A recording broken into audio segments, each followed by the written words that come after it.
We're looking at gameplay from one of my YouTube viewers today who will remain anonymous. They are diamond ranked. This is Forbidden CTF. We're going to talk strategy on this map and how to play it. Also look at his teammates in 3 different scenarios. Talk about what's going right and wrong. If you are bad or mediocre or reasonably good or even moderately exceptional at Halo, you're probably going to get a lot from this video. Heck, even if you don't play Halo, I don't care. But if you still do, I want to make a series out of this and try to make a few more. So in the comments, let me know your gamer tag and what map game type you're struggling with.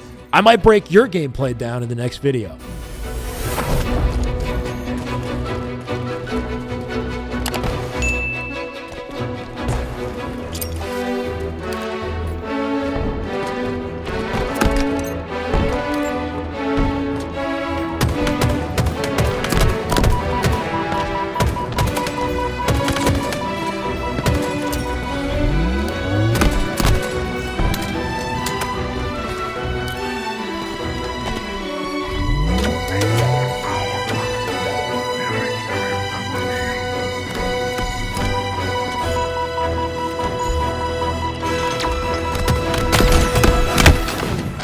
Okay, so I want to start by talking strategy. Forbidden CTF, what does a perfect flag run look like on this map? Let's say you got an opportunity, all 4 players are dead. You only need 2 players to make this work. You need 1, obviously, on the flag and 1 in the hut. The first player should get in the hut. This is the start. This player is important. By being here, he's blocking the spawn in this location and forcing the enemy to spawn across from them in this corner of the map over here. And the second player is obviously running the flag. As he's running it, he runs it this direction, down through the underpass, up through the tunnel, and then into the capture. This player up on hut is supporting him. He's shooting the spawners. He's keeping them back. Now, if you have good timing and the players just died, that might be all that you need. But depending on how things go, it'd be more ideal to have a third player up in this window as well, right? This is a great complement. If anybody ever overextends, he's got a sight line to catch anybody in the long haul. He can shoot them earlier from this position, and we can work off of the sight line with the players in the hut to keep the spawners contained. If you got a fourth player, even better. He can be like up here in this window, assisting with the cross and maybe filling in the hut position. Let's say if the flag carrier dies, the guy in the hut can drop down, pick it up. The guy who was on the bridge can fill in the hut, and we're working together. We're keeping the spawns contained, allowing that flag to come through. There's 3 main directions to run the flag, but the most popular, most effective one that we see at tournaments is the one that I just explained. Now, you could run it up this main ramp, let's say, but if you do this, let's say we got a teammate on the window here. You're not actually blocking the spawn in this back corner. So players can still spawn here. They'll get an immediate angle on you while you run the flag, especially if we've got somebody in the hut, right? If somebody's in the hut and the spawns are still going to be back in that corner because the hut player is going to block the hut spawns. Now, if we take this player off the hut and then we spawn the enemy in the hut, if we've got timing, we can make this work. We can run it up this main ramp and make it work. The issue with spawning players in the hut is it's just a better spot for the enemy to spawn in for them to fight out of. It's a higher ground position with more options to break out of it and better sight lines to shoot the flag carrier and stop the enemy. On top of the fact that once we get through here, we got to do the hard part last. For the run, we got to go through the open exposed courtyard or take it wide through the hut and then go out through the back. Once again, it can work. It all depends on timing and you know what you've got the opportunity for. Sometimes if you're sneaky and you're a solo player, let's say that the enemy has pushed out and you just hit a huge flank and you got to the flag and the enemy's distracted with your teammates, you can grab the flag and then very quickly bring it into tunnel, cut all the sight lines. You got a long run ahead of you through tunnel. But this can work because during the run, your teammates might be able to reposition and take advantage of the commotion that you've created, right? So there could be opportunities for like that sneaky pull, but the best case scenario where the enemy spawns in the worst possible positioning and we get the most guaranteed flag would be starting with the hut control, pulling it out through courtyard, starting with the hard part of the run, and then finishing it off with the just about guaranteed easy part where we come up through the tunnel and we plant the flag. So let's keep that in mind and watch the play here off the opening strat. So he's going to jump up, hit the curb slide up the slope here. This is a good fast way to get to top mid. He'll throw a pre-nade over at OS. Nobody on the enemy sniper. That's a missed opportunity for the enemy team. At least one player should be playing for their sniper. He's going to take advantage. He'll hit a curb slide across the bridge here. And now he's in their hut. And this is something that we really want to prioritize, getting to the enemy's hut, where we get access to their sniper and we get this excellent vantage point. The enemy has to worry about us here, meaning it's also very important that we're disciplined with how we play our life. We don't take too much damage and we're very aware of what else is going on in the map. So this fight right here, we're very tunneled and it works out okay. But my first worry is, yes, he's fighting this player. But if nobody's on sniper, That means that most of them went up this right-hand side, this lane here, right? So there's a high likelihood somebody's on this window, and we're also fighting for OS off the opening strat. It's not just the snipers that we're playing for. So while he's taking this fight, he's got to keep in the back of his mind that he's an important part of the puzzle for the OS. The moment he backs down, turn and shoot this guy and help your teammate, right? We kind of get lucky that the teammate turns and snipes him instead, so he dies in this way. But if that didn't happen, this might have been a lost OS. So don't tunnel too hard into this fight. And you want to be disciplined with how we're taking this fight. Jiggle peeking is better than any strafe in this game. He does not need to go any farther than this. This is the limit in his gunfight. And same for his opponent. He should peek shot off the opening of this and do it in a disciplined, efficient way. Deal damage, and then off your advantage, you can walk out. You can jump up. You can do something bolder and fancier. We're both walking wide out. Like, look at where this guy is. If he takes too much damage, he's basically dead. It's going to be very difficult for him to get back to safety. So just be disciplined. Peek shot over strafing any day. Play your geometry. Don't take free unnecessary damage. The more shields we have, the more effective we can be elsewhere on the map, especially as the hut player. He's going to sprint out. Look at his reticle. Out of position.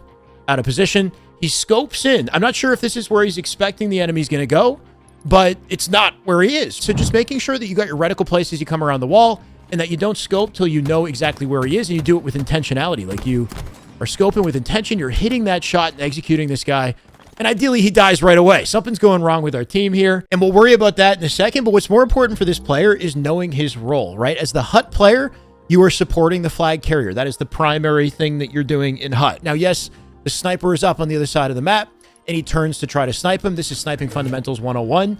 In hip fire, bring the snipe as close to the target as you can before you scope, so that you're very cognizant of your scope location. See where he scopes in. Pretty far from the target. He can hit this shot, don't get me wrong, but you should be very aware of where that scope is landing so that you're ready to react and snap right away and hit this shot without hesitation. Watch this as well. He backs out of the scope, and then he immediately scopes right back into the wall because he sees he's on the right-hand side, and he just scopes again, right? This happens a lot when you're undisciplined with a sniper. Always be very aware of where you're scoping, right? You got to be so careful with your hip fire reticle movement so that the scope location is something near the enemy, something you're ready for and you can quickly react to and snap off of. But we've missed our window to snipe this guy, right? Like, look what's happening. We're getting shot in the back from the new spawner because, of course, spawns are 10 seconds in this game.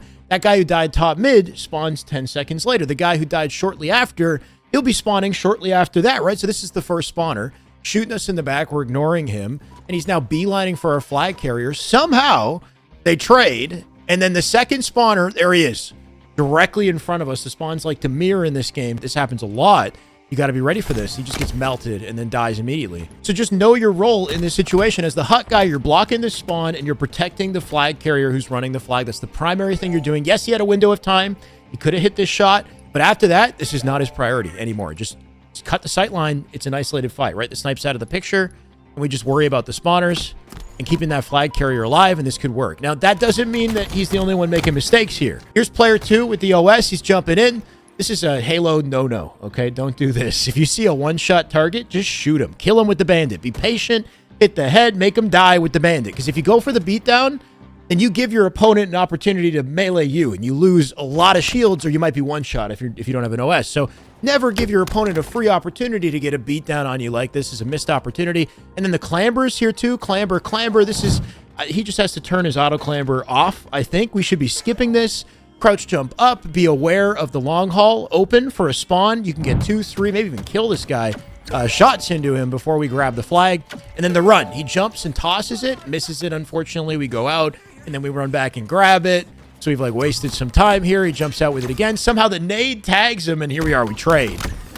If you learned anything about Forbidden CTF in this video, lock this flag run into your muscle memory. You should never be doing this, like, ever. Just sprint, toss it forward, stay grounded, land on the platform, sprint, curb slide, grab it, jump. That's it. That's the start of the run. Get that into your muscle memory. Sprint, toss it out, drop, sprint, curb slide, grab, toss, and jump. And that's it. Once you've done that, you've gotten it through the courtyard. From there, you can do whatever you like to just get it into underpass. What I like to do is I throw it and hit a curb slide off the shoulder, and that sends me down the ramp. I hit a second one through the underpass, and then I'm at home free, of course, till the very end. Biggest thing you want to keep in mind at the very end is whether or not our teammates are dead. Pay attention to kill feed. If your team is dying on the kill feed, then don't desperate the flag, right? You can just throw it and stay alive and bait it for a second while your teammates spawn.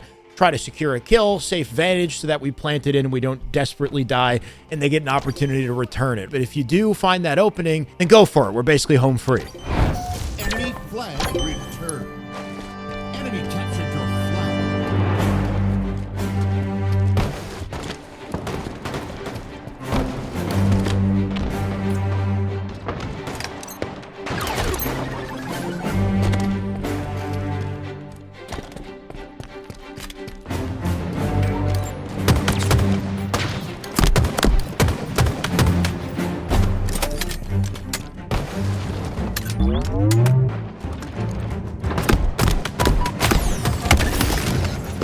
Once again, it's so important before we pull this flag that we're paying attention to kill feed. We understand the state of the game. Are we in advantage? And if we're not, if players are up on the map, then don't just dive at the flag right away. Like, the perfect scenario is we have them all dead, but at least 2 or even 3 of them we want dead before we're running this flag and kind of creating commotion. So right now, it's actually just about a 3v3. We got a spawner who just is popping in right now. You got to be so careful desperating this flag. This is the first mistake we're seeing from the team. He's going to go straight on this flag, and then he walks himself into the sight line of the spawner. He's now dead, right? Here's our main player. We're trying to shoot this guy. We go grab the threat seeker. We jump out to the back of the this mohawk here, and this guy knows that we're here. He beelines for us. We get a 3-shot beatdown, and we die alone. Where was our sniper teammate? This guy was with us in hut. Now he's over here. Lands a good kill, but we're split. We're very split from our team. So a lot of different things kind of going wrong. For player 2, who's out front here, this positioning is very valuable before we get the flag. Just hanging out right here, because you can get an isolated angle on the window. And if anybody's spawning over here, they can't see you yet. And if anybody overextends through the long haul, they also can't really shoot you in the back if you're playing in this zone very carefully. So jiggle peek in this area and get a check on it before we walk in. Look at the reticle placement, right? Not even thinking about the window, not really assessing like where enemies could be in this moment. Some hesitation and awareness before we kind of come in and start taking fire, and knowledge of the fact that this spawn is open. If your team is on hut, this spawn is open, right? We're walking into this, we're 100% going to die. So we play our life too aggressively, too quickly, when we could just like put damage in, ping this guy, stay alive, let our teammates do some work here. So here's our second teammate. And as he gets that damage and he falls, he gets the seeker. It's important to know that with this spawn open, there's a high likelihood that somebody's going to overextend through this back tunnel. This is a great way to break out of a setup, by the way. Like, if you are this team, you want to have the first spawner break through the back of the base and try to get access to this hut, fight for the hut. Because by doing this, you give your team who spawns on this side of the map over here a fighting chance to get out up this lane. So knowing that somebody's going to want to overextend, I would just shoot my threat seeker right away, bounce it off the wall, have it blow up right here so that it exposes him in the corner. While we sit here, there's not a lot we can do. I like jumping and holding crouch and standing on the wall edge right here. I like nerdy movement, as you guys know. By standing up here, it offsets my position, but it gives me options to drop off of it in the middle of the fight or curb slide off it as well. You can slide off this ledge. And while he's hiding in that corner, it's important that player 3 with the sniper here is paying attention to the fact that he's there. Now, we do hit a nice snipe on this guy across the map. He can cut that sight line. He's got to remember that this priority, though, is killing the spawners and supporting his teammate, that's his pair, that's right beside him. So from this position, he could snipe this guy right here. Instead, he's very focused on just running in this moment. For whatever reason, he's like backing out and leaving hut, completely leaving this guy alone. Like, if you're a sniper here, you can walk right here and watch this cutoff. Let this team be bait, right? He's your bait in the situation. The sniper can't mess with you at all if you just stand right here and then bait your teammate. He leaves completely, and now we're split from each other. We can't work off each other. Sure, he lands some good shots here. We get this kill. We come back to center map, and then we land a double, so nice shot here as well. But in the end, what did we accomplish, though, right? Like, yes, you got good kills. I guess that our team has access to sniper now, and we can get back to the 50-yard line, but once again, we're at the 50-yard line. So we didn't accomplish a ton. We got to fight for hut all over again now.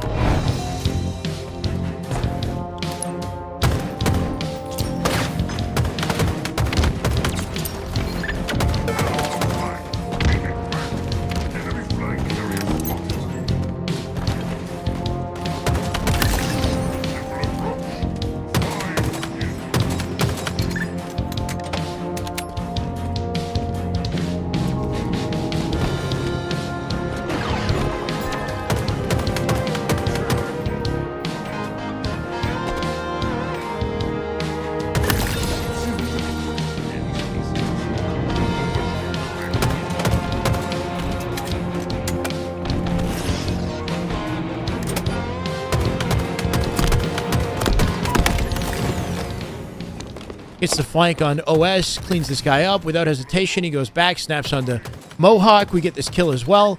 And then immediately he overextends the hut. While they're dying and they're staggered on the map, great timing to hit the curb slide and get that positioning in the hut, get things started.